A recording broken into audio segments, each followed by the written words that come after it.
Allah makes our deen easy and beautiful. We make our deen difficult and ugly. We make people feel bad because they're not perfect. We make people feel bad because they're not completely there yet. The Sahaba were the best generation, yes or no? Best generation of all time. Of all time. And these people were willing to die for Islam, yes or no? Okay, Allah gave them ayat about alcohol in 3 stages. These are people that are willing to die for Islam. And Allah said, "La taqrabu, ithmuhuma akbaru min naf'ihima." The evil in alcohol is greater than the benefit. The evil is more. Then that wasn't enough. Then later on He said, وَلَا تَقْرَبُوا الصَّلَاةَ وَأَنْتُمْ سُكَارَى حَتَّى تَعْلَمُوا مَا تَقُولُونَ. Don't go near salah while you're drunk. And then finally, one of the last surahs ever revealed, Surah Al-Ma'idah, one of the last surahs ever revealed, He says, رِجْسٌ مِّنْ عَمَلِ الشَّيْطَانِ فَهَلْ أَنْتُمْ مُنْتَهُونَ. This is evil from the work of the devil. Will you stop or what? In other words, Sahaba, who were the best generation, Allah did not expect them to quit alcohol immediately. If He wanted, He could have given the ayah from the very beginning.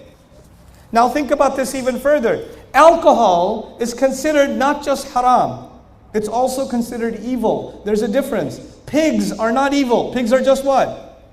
Haram. You don't see a pig and say, astaghfirullah, evil, shaitan. No, it's just a pig. Just don't eat it.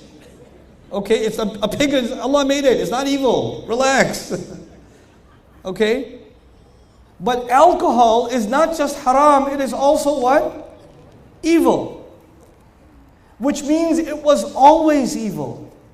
Which means it was always from the work of the shaitan. In the first year of revelation, it was from the work of shaitan. And in the 23rd year of revelation, it was also the work of shaitan. And even though it was always evil, Allah decided that people haven't made enough progress on the road yet. So they're not ready yet. So I'll give them the ayah when they're a little more ready. So I'll give them a little bit. And I'll tell them, look, the harm is more than the benefit. Then a little bit later, I'll say, at least don't be drunk when you're making salah. And a little bit later, I'll tell them, okay, leave it now. You're mature enough. Now stop.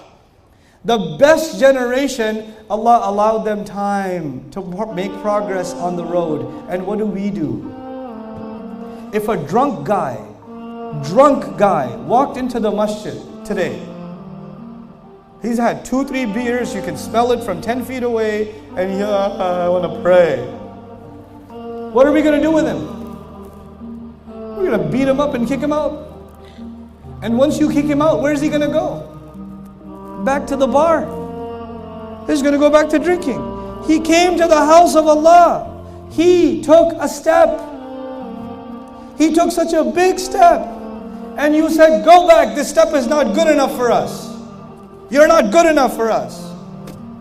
Allah wants you to make progress on the road. And you have to let other people make progress on the road. And maybe some of them will take their time, and some of them will move quickly. You know, Allah gave the example of growing things on the ground, right? There's a farmer. And by the way, some of you have these, so many. I think maybe in the last year, this question was repeated at least 1,000 times in my lectures. People came to me at least 1,000 times and asked this one question. Let me tell you what the question is. Brother, my husband doesn't pray. My son doesn't pray. My wife doesn't pray. My sister doesn't pray. My uncle doesn't pray. My father doesn't pray. How do I get them to pray? How do I change them? Tell me one thing I can say to them and they'll change. And I say, okay, hold on. I got nothing. There's a farmer, what's step 1 in farming? You put the seed in the ground, yes? You put the seed in, then you put water. Then you go to sleep. Then you wake up. Make sure the soil is clean. Then you put water again. Then you go to sleep. You wake up. You put water again. Remove the insects. Make dua. Ya Allah, take care of this plant. Does the farmer see any progress? Yes or no? He sees no progress. All the things that are happening under the ground. The farmer doesn't say, if there was one thing I could do, it could just change right now and turn into a tree. Let me dig it up, take the seed on, make a tree out of it. Does it work like that? Allah compared the Quran coming down to water coming down. And when water comes down, the life on the earth grows immediately or grows over time? It grows over time. When the Quran will enter somebody's heart, they will change immediately or change over time? They will change over time. Abu Bakr as-Siddiq changed immediately, but so many Sahaba changed over time. Umar bin al-Khattab, 5 years. It took some time. Abu Sufyan, many more years. It took a lot of time. It doesn't happen overnight.